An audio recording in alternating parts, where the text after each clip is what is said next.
think when we first get free, it's definitely that feeling. Like, imagine walking out of a big foggy field, and as you get to the edge of the fog and you walk out, you realize that you're in this beautiful bright clearing, the sun is shining, and the world is good. And it's enough to make you go, yeah, freedom! I feel like that's what it's like. I know that's what it's like. But then, after that moment, whatever that moment looks like, a week, a month, when that moment passes, that's when the fear sets in, right? Fearful about how I'm going to make money, where am I? For a lot of us, we start off in a shelter, a domestic violence shelter, because there is nowhere else to go, or because our money's been held, or whatever that looks like. Freedom is not like, I kicked him out of the house, I was able to move right into my own apartment. It means rebuilding life.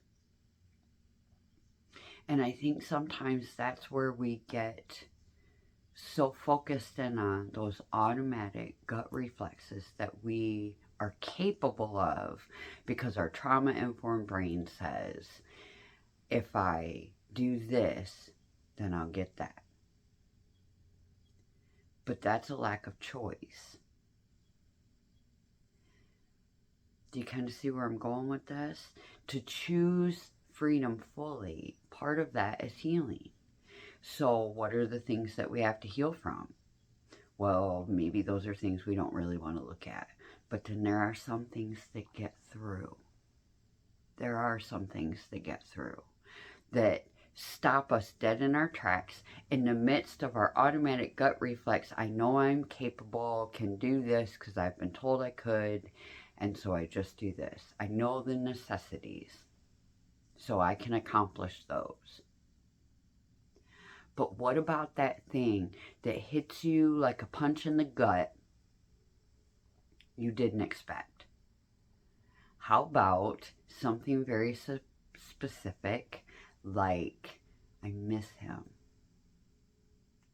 Now, please don't misunderstand. I know that men are abused as well. So I'm not trying to be a person who's not empathetic to that. I have met them.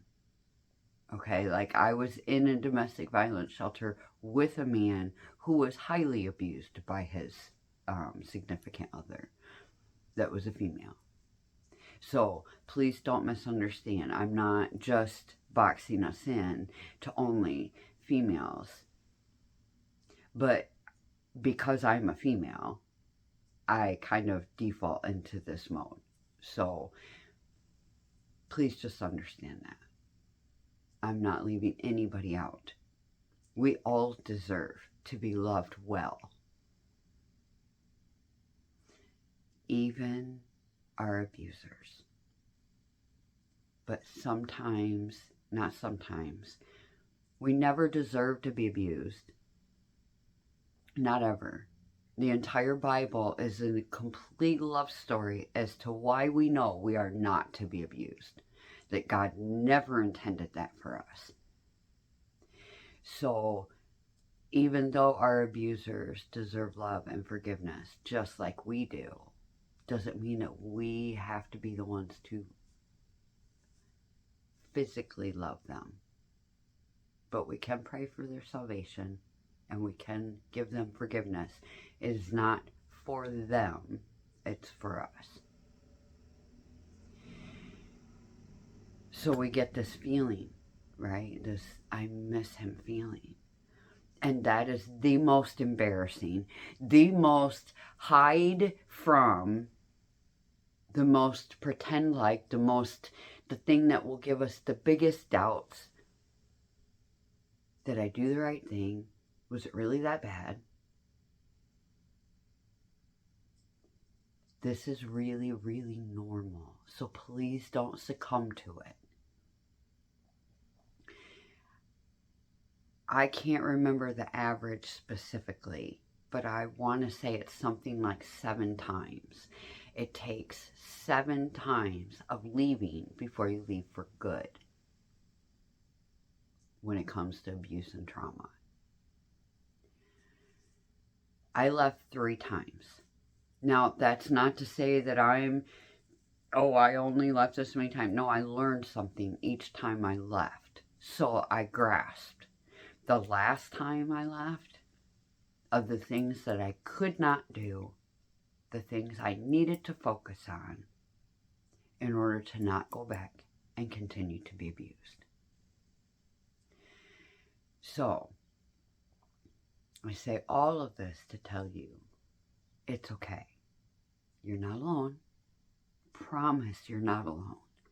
And that feeling of missing, it's okay. And it will subside as time goes on. I am living proof. It's been 8 years since I left my abuser. May 7th this year, 2026. May 7th was my 8-year mark. And I do still every now and again miss him. And when I do, it makes me sick to my stomach. And I twist through the things like, why do I miss him? Well, I don't really miss his companionship because he was not very nice, especially at the end. I don't miss the things he did for me because he didn't really do anything for me. I had to do everything for him. I don't miss the ability to be consoled when I'm going through something hard, like when we lost our daughter.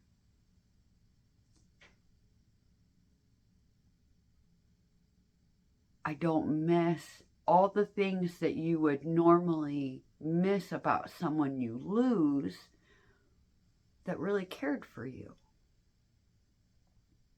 And while it is hard, what I have ended up finding is that as I go through these things, my mind grasps that I don't have to feel like I'm the bad guy because I missed him for a minute. And it might go on all day, on and off, like waves. But each time it comes, it gets a little bit less and a little bit less. Enough that I feel confident that eventually that will stop. You haven't done anything wrong. You deserve freedom. You deserve to be loved well. You were created by love to be loved. And all those little gut things, all those little automatic check marks that your body knows, that your heart knows, that your mind knows, on what it means to feel loved. As humans, we are not good at this. We are not. Our love is very imperfect. But we know in the core of us what it means to be loved. So take the knowledge that you have deep in your heart. Forgive yourself for the things that you feel like you need forgiveness for, so that you can move on. And do not fault yourself for missing something that your brain connected as an important piece of your life. It's okay. You can retrain your brain. For now,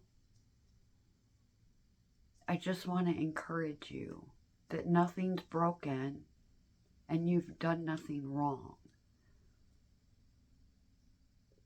You are loved and you are okay. And I'm so very, very glad you found freedom. That you even are in this moment to where you question why, or want to avoid, or want to hide, because something so raw came up out of nowhere. You're not the bad guy, I promise. You are worthy of good, honest, true, unconditional love. You don't have to hide, because you're not alone. I would love to pray for you. Please throw your name or unnamed, any name, a question mark, a period, whatever that looks like. Throw it in the chat. Throw it in the comment section below. And I will pray over whatever you have put there for you. This is not an easy walk, and it does take a process. But if you're out here searching, I know that you are wanting healing and wholeness. And I won't leave you alone. I'll walk with you. Have a super, super blessed day. Be encouraged, and I'll see you soon.